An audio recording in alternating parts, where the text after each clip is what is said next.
Hürmetli vatandaş, bugünkü leksiyalarımızı başlayımız. Leksiyada size gajırız. Washington'da sözleyimiz bugün çislaq 2023 yıl 12. ayının 16. günü yaptık şembe vatandaş. Bugünkü vaziyetimiz neysek? Amerika Qo'shma Shtatlarının Maliye Ministeri Yellen shundoq dedi, yaqinda yana bir qatim Jungoni ziyorat qilaman dedi. Undan keyin tungilatin aytganda Amerika Qo'shma Shtatlari va Jungo Mamlakatlik Savdo tijorat komitetining kashlik ziyofatida so'zlaganda, yani burunqi söz iboralari o'xshamaydigan qattiq söz iboralari bilan Jungoni tanqid qildi yoki hisobda ogohlantirdi. Bu qatimqi kayfiyat boshqacha turyapti vatandosh. Buning sababi nima desiniz deb sababini izlashga to'g'ri kelmaydi buning. Ana mavzu nima desiniz, oz uchraydigan qattiq söz iboralar işletildi. Maliye Ministeri Yellen Jungo'ga ultimatum topshirdi mi? Endi bu yerda ultimatum o'tirg'i chiqdi. Demek münasebetinin yana qattiq bir yirik davrga kirib qolganligini isboti bo'ldi. Qaysi münasebet? Jungo Amerika münasebeti vatandaş. Jungo taraf javob qaytardi. Mavzuli xabar 12. ayının 15. gün Vanbet orbitida e'lon qilindi. Bu qo'yib turaylik mavzuni. Mushuningdan burun, ya bugun 12. ayının 15. günü bo'lsa, 13. günü, mesela mavzuga diqqat qiling. Amerika Avam Palatasi Favqulodda komiteti qonun turg'izib, Jungo bilan bo'lgan iqtisodiy munosabatlarni qayta o'rinlashtirdi. Bu ish Jungoning savdo tijorat o'rniga berib chetildi. Mavzuli xabar 12. ayının 13. günü Amerika ovozining Xitoy tili programmasi e'lon qildi. Biz bu xabarni sizlarga yetkazish uchun o'chirat saqlab turgan edi. Bugun tuyuqsizlar Maliye Ministeri Yellen xonimning yuqoridagi pozitsiyasi bilan so'zlagan so'zi o'ttirg'i keldi. Esinglarga solib qo'yaylik vatandosh.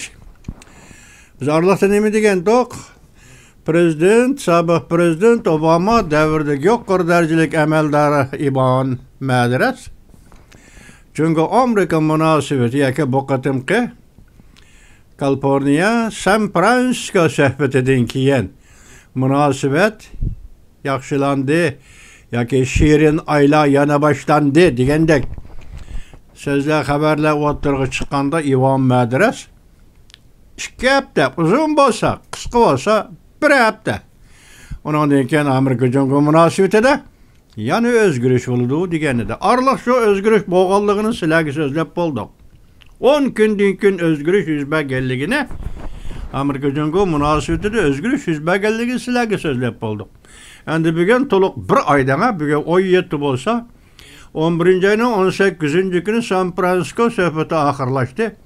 Bugün çislağı 16 bo'lsa 1 ay. Endi hisobda Ibon Madras aytayotgan 1 hafta yakışık yaptı-da. Muşa keldi, endi buni vaqt nuqtai nazaridan solishtirsangiz degandek shu vaqt to'g'rilandi degan gap endi. Buning mavq Amerika Qo'shma Shtatlari Avam Palatasi Favqulodda komitetining Jungoning iqtisodiy o'rnini belgilash degan bu doklad to'g'risida hozir o'tirg'i chiqayotgan gaplar misli ko'rilmagan ahvolda Jungoga qattiq pozitsiya ifodalash dedi. Uni Arlaqda ko'ramiz. Bugun bu xabarni, bu mavzuni tayyorlamadim. Bugun Yellen xonimning so'zini tayyorlab keldim. Buni jarayonni bir anglab o'ting, undan keyin hani sizlar bilan birlik tahlil qilamiz. Nima desangiz, bundaq maqolalar yoki bundaq xabarlar bu ikki davlat o'rtasidagi munosabatga taalluq sazgor xabarlar vatandosh anglayotgan buni.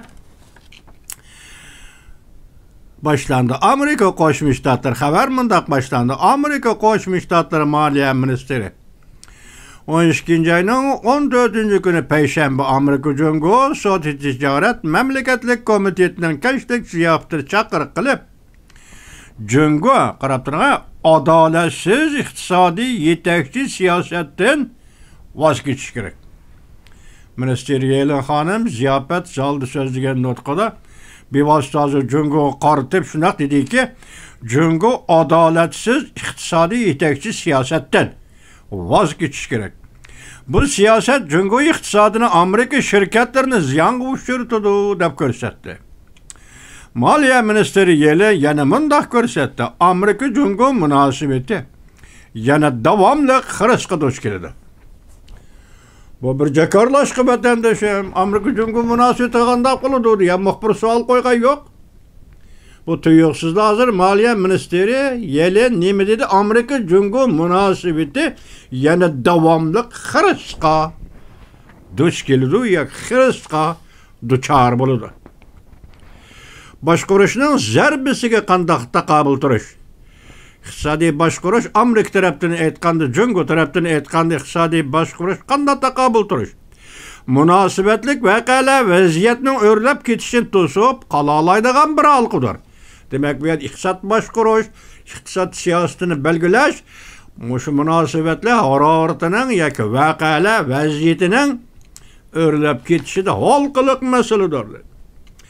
Devlet egeligideki şirketlerinin rolü çoğaytib etilgende iqtisodning taraqqiyoti chakdimiga uchraydi. Alaşşehrin. Neymiş Alaşşehrin ne dedik? Cumhuriyet siyaseti nima? Devlet egeligideki şirket, devlet menfaati, proletariyatning menfaati, mana mushu gap, yani kollektiv menfaat. Hammasi quruq gap siyosatda, amaliyotda. Hemisi sepset. Lekin bu sepsetini Cumhuriyet 70 yıl yolu koyup geldi. Planlı iktisat ilgiligi degan hukumda kötürülüp muşu menfaatini, devlet menfaati, devlet namideki şirket degan muşunun olan Cumhuriyet iktisadına 70 yıl başlap geldi. Başkurup geldi vatandaş. Bugün hazır endi Yellen Hanım tönci bulup nime dedi? Devlet ilgiligideki şirketlerinin rolü çoğaytib etilgende iqtisodning taraqqiyoti cheknimiga uchraydi. Bexatarlik organlarining roli cho'ngaytib etilganda mablag' salg'uvchilar toshqinlik paydo qildi. Demak, Cumhuriyet davlat egeligidagi shirkatlarning manfaatini ta'kidlaydi iqtisod sohasida. Yaqinda bir bizlarga so'zladik, talay qonunlarni e'lon qildi. Josuslarga qarshi turish, josuslarni tozalash, o'qilish, bo'qilish, chet el josuslarni tekshirish, o'qilish, bo'qilish. Bu casuslar ahir bir nega to'xtaldi? Chet el şirketlerinin Cumhuriyet'e mablag' solishiga, chet el şirketlerinin Cumhuriyet savdo tijorat qilishiga ta'sir etdi. Hammasi qochib qoldi-ku. Oxirisi Amerika Qo'shma Shtatlaridan Wall kuchisi butunlay qochdi. Chiqib qoldi-ku. Bugunlar endi ish qilib qolgan Yaponiyaning Fengtian şirketi.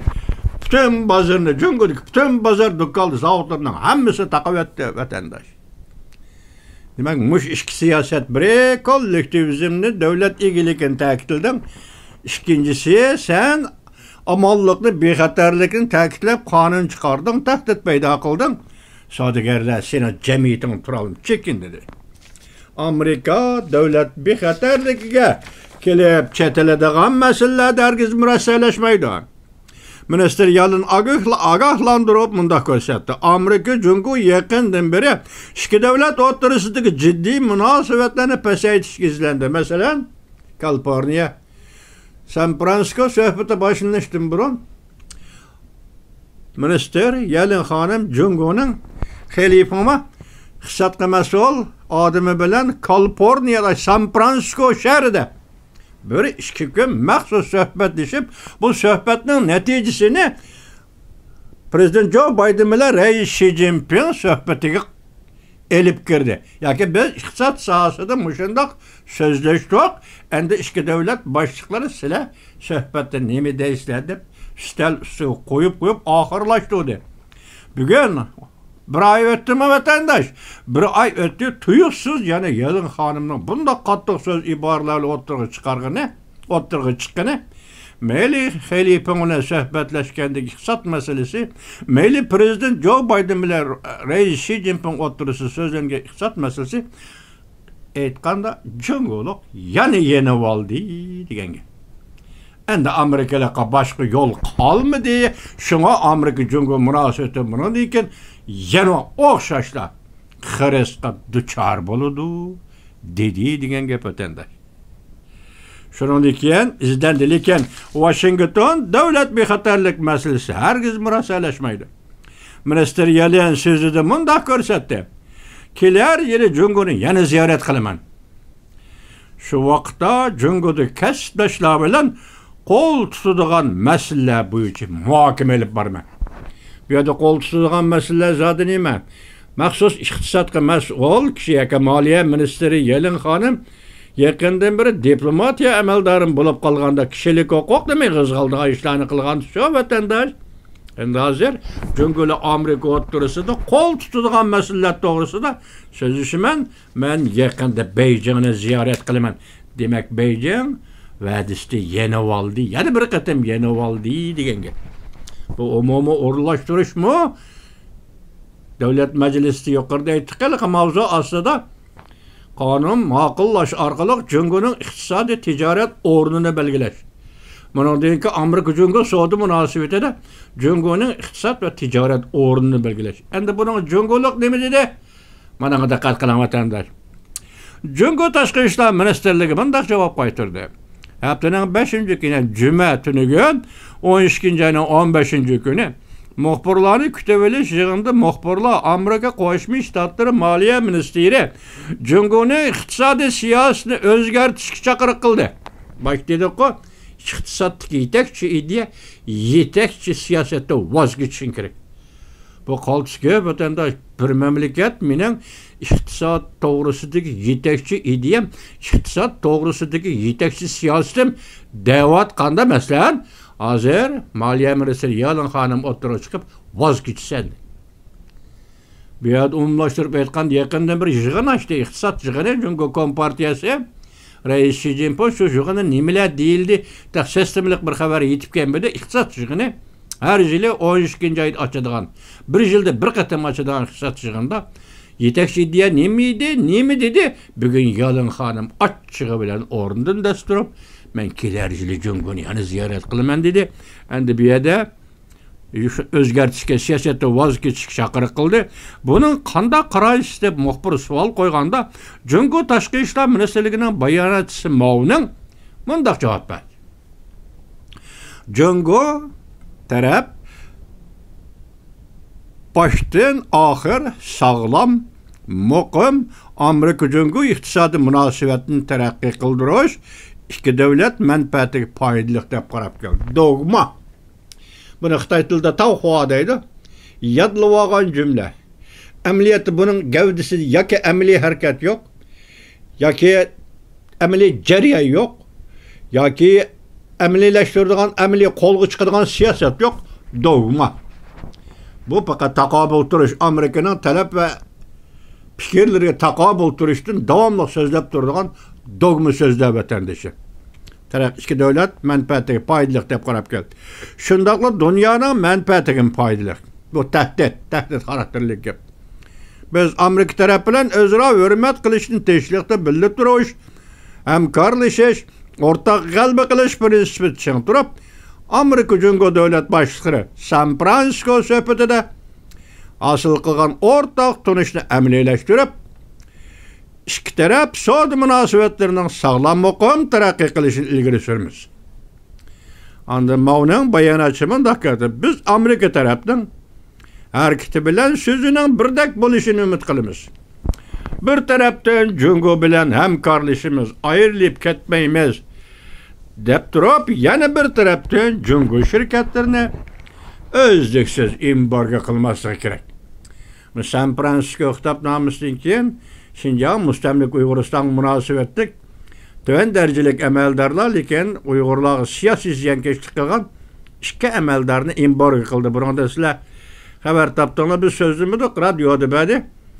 Bunda sizlar xabar topdinglar, yana boshqa 20 shirkat, Jungo shirkatlari va chet el shirkatlari bor bu qatorda Lekin Jungoga münasibetlik iki adam, yani Uyg'uriston, mustamlik Uyg'uriston münasibetlik iki amaldor tüven dereclik bularni imbor qildi. Hozir Mauning bayarachi, Mauning ihtimal mushuni ko'z tutgan bo'lish kerak.